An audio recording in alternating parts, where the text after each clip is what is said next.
How you doing, guys? Elliot from Elite Airsoft, and I am back home, as you can see. This is where I made my M9 video. I made it over there in that corner, but my dad switched the room around when I came home, so everything's kind of different. But this is going to be where I'm going to be making most of my videos, right here in this chair, in this spot.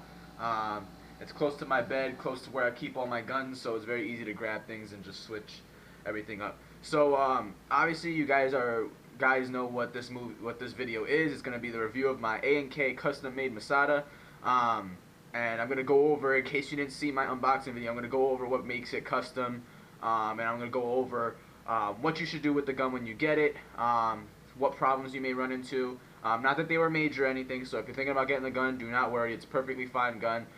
There might be a couple things you want to tweak around if you want to use it for CQB. If you want to use it for field, you're good to go. So if you want to use it mainly for a field weapon, and that's pretty much what you're going to primarily use it for, you're already good to go straight out the box. You probably don't even need to touch the internals. Basically that's what I'm going to pretty much go over. And obviously, you know, right now, I'm gonna, like I always do in all my videos, I'm gonna give you a little bit of news about the channel and what there is to come.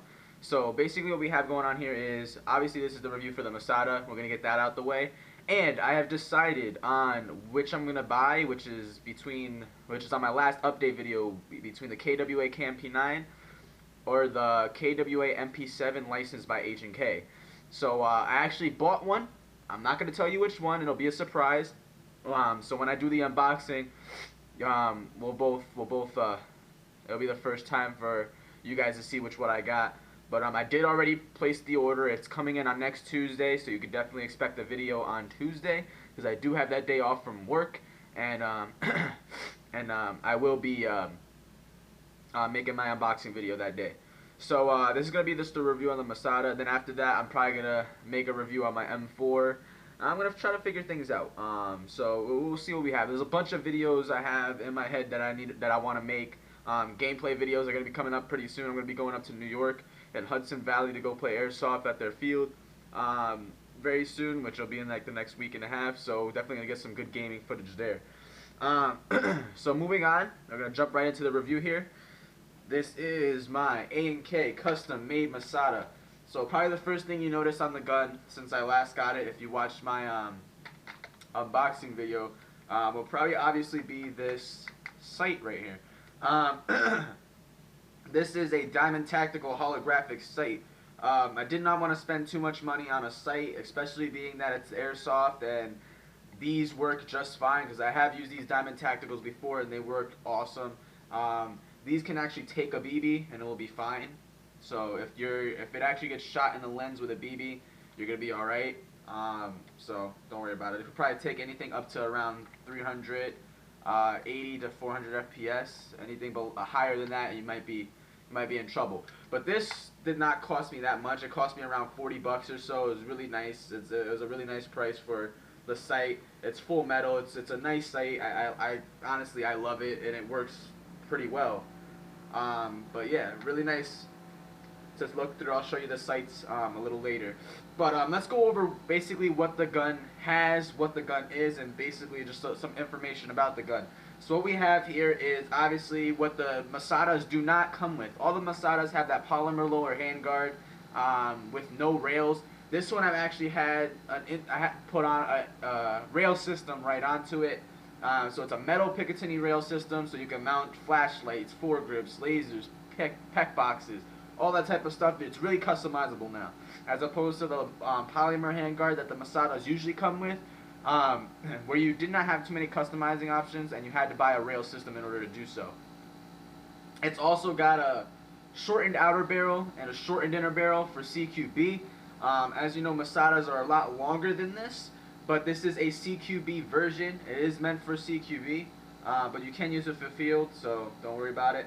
But it's a really nice gun to shoulder. I like this gun a lot. It's perfect, and I'm planning on getting a flashlight to go right here on the side, on the right side rails. So we'll see what happens. But yep, it's got a rail system right here for fully customizability. So you know that you can basically customize and throw anything you want on there.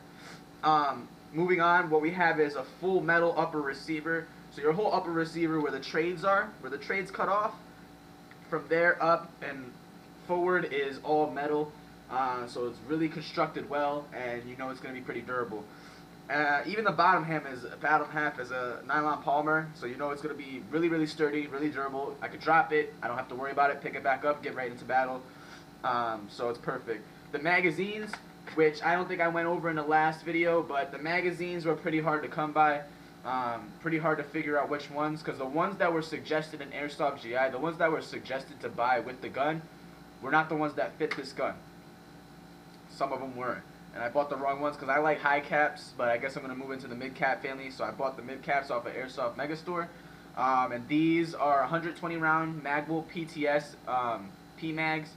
Really nice, really sturdy, really durable, and they feed really well. They have a pretty tight fit though. So taking them out, you kind of have to force it out a little bit. But no problem, it's not that big a deal, but you know you have a tight fit in there, it's not going to be going anywhere. It wobbles just a little bit, but so does every mag. What else can I say? You also have a high torque motor put into this gun as well. So you know, rate of fire is pretty good on here. It's about 10 BBs per second. So pretty nice. I think that's a pretty good rate of fire, especially for CQB. You still have the folding stock. So if you really want to go CQB or go around a tight corner, and with that holographic sight, you'll still have a good sight on your enemy. So that's that. 6 points adjustable stock. So I'm pressing the wrong thing. You also have a cheek riser, which moves up a little bit, as you can see there. Put it into place. Feels really good to rest your cheek on. Really nice gun. The stock is nice. You also have detachable sling points right here on the stock, and then you also have them right here, right under that rail system there. One thing I will say about the gun when you first get it, there was a couple issues that I ran into. First I'm going to talk about what I like about the gun. First of all, what I like about the gun, it's really comfortable. It's really comfortable to hold on the magwell. So if you're a magwell gripper just like me, I don't hold my guns like this, I hold my guns like this. It's really comfortable, especially if you have gloves on, because this hurts after a while. Your index finger, it's resting right under that rail system there. It hurts after a while. But with gloves on, really comfortable to shoulder, really comfortable to grab at the magwell. You can always buy magwell grips as well. But really comfortable gun. This is probably one of the most comfortable guns I've ever held. Has a rubber butt plate, which is a plus. Right here, it feels real nice. It's probably one of the most perfect guns I've ever felt. But really comfortable. So that's one good point. Also, straight out the box, it's a great gun. You probably don't even have to upgrade anything. So if you get this gun, don't bother upgrading anything in here, unless you want to downgrade it or something like that to like a lower FPS or something of that sort. But if you're using it for field, don't bother touching the internals. Don't even bother. They're perfect internals. They're A&K version 2 gearbox internals. They're fine. They're perfectly fine. If you want, you could get in there, shim the gears a little bit, because you know a lot of these companies put in a lot of extra grease in there that doesn't even need to be there. So if you want to get in there, shim the gears, and get that all out of there, by all means, go right ahead. No problem with doing that. Also help with accuracy and stuff like that, rate of fire. But other than that, I mean, there's no reason to touch the internals. I'd say just upgrade the hell out of it externally. I'm going to be getting a flashlight. I'm probably going to be getting a magwell grip just to make it a little bit more comfortable. But straight out the box, you don't even need to do anything to this gun, which is amazing. It's really hard to find guns that you get that you don't have to already upgrade or add stuff to make it better for you. So that was a plus. So also, if you're looking for a gun, a Masada that's customizable, right here, it came with the rail system. I didn't have to buy the rail system. It was already included in the price. If you watched my last video, this gun was $390 on Airsoft GI. This comes both in a black and a tan. I got the black because that's just what I like on my guns. I'm probably going to be getting a tan gun in the future. But it already has everything in it. The shortened inner barrel, the shortened outer barrel with the rail system on here, and CQB ready internals, which I'll talk about in a minute because it's not exactly CQB ready. But yeah, pretty much. That's pretty much what you get. Now we're gonna talk about the cons here in a second. Hold on 1 second. Sorry there, I have to keep track of the time that I'm recording on video. So now the cons, the things that I didn't like about the gun is it didn't come CQB ready exactly. It was shooting a little high. It was shooting everywhere between 350 to 360 around there. Some fields might let you slide by with that, but me, I like to know that when I get to the field, I'm perfectly fine. I know the gun that my FPS is at. I know the FPS that my gun is at, so that I'll be fine. I won't have to worry about, you know, having to not be able to play because my gun is shooting too hot. So what I did in terms of internal upgrades is I upgraded the barrel, the inner barrel. It's a 6.04 Type bore barrel for better accuracy. Because me, I like accuracy. Accuracy means everything to me on the field. You could be shooting rounds all day with that 11.1 LiPo, but if you're not hitting anything, it means nothing. It's just a bunch of wasted rounds. But if I'm accurate, I got my holographic sight on you, I got my iron sight on you, and my gun's accurate, and I get the hit on you, and I'm only shooting at like 10 shots per second, then obviously we'll see who wins there. Also, the spring, it needs to be downgraded. I downgraded the spring so that I could shoot CQB ready, and now this gun is shooting at around 335 to 345 around there. It falls in between there. It spiked one time to like 360. I don't know what that was all about, but it was fine. Everything's fine with the gun. Those are the only two things I have to say. Also, opening up the gun and putting things back together is a little bit hard. Your fire selector, it's a little loose now, but it's stiff to change from fire to single to semi to auto, full auto.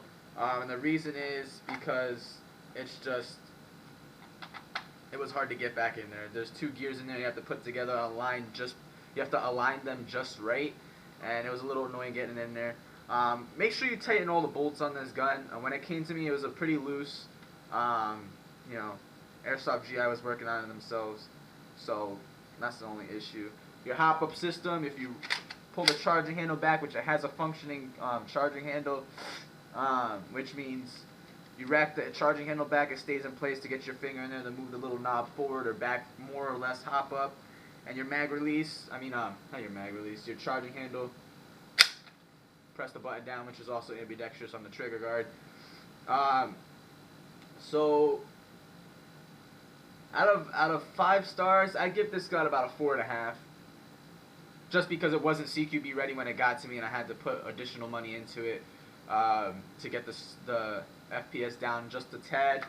Other than that, perfect gun. If you're looking for a gun for field, do not touch the internals. They're fine. Wait till something fails inside to actually, start messing with it.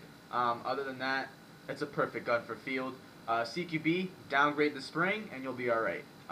You'll be shooting perfectly fine for CQB, and you'll be all set and ready to go. So, oh yeah, this is the holographic sight. Forgot to show you guys. It's in both green and red. I don't know if you can see that. Oh well, I tried. And then green. I'm adjusting the brightness so you can see it a little better. But yeah, it's a perfect sight. I like it a lot. It's perfectly fine. But turn that off. But that's pretty much it. That's just a review of the gun itself. Put this away. But yeah, that's pretty much it, guys. Again, please subscribe. I've been getting a bunch of subscribers lately. If you have any friends that like airsoft and are into airsoft, show them my channel, let them know about my channel. I want more subscribers. That way we could get into giveaways and all that type of good stuff that I have planned in the future for us. A beginner series episodes for all the beginners out there that are just getting into airsoft. So please, guys, like the video, subscribe. It'll really help me out and help you out in the future as well for future giveaways. So definitely, guys, it's been nice seeing you guys again. It's been nice making another video.